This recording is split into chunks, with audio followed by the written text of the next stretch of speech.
Gli ho stretto la mano di foglia in un pomeriggio normale, nell'ora di luce che ancora rimane tra il cartellino ed il telegiornale.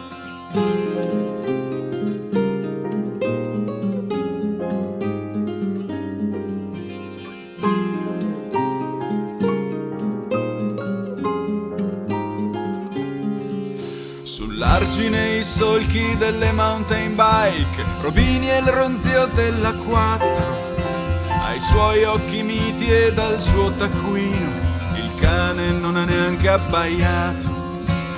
Gli ho offerto un mezzo toscano,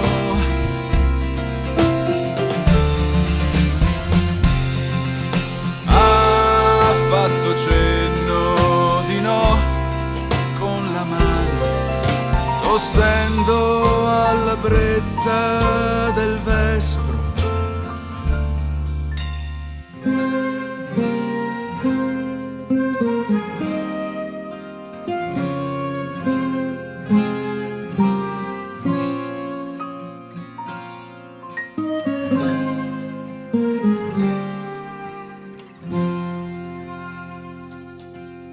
Il debbio di marzo dall'alito denso, color di tabacco, profumo d'incenso, ha fatto un sorriso e mi ha chiesto se ancora esistono i guanti e le calze da donna.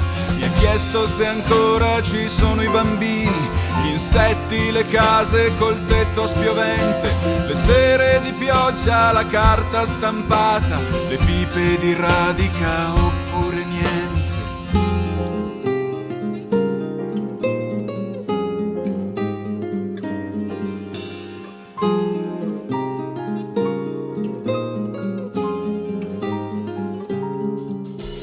Gli ho offerto un mezzo toscano,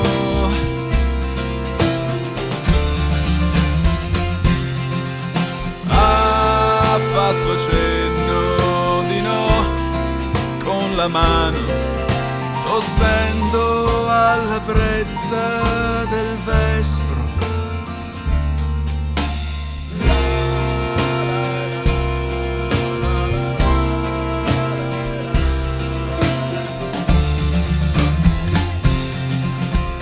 Mi ha salutato nell'aria di vetro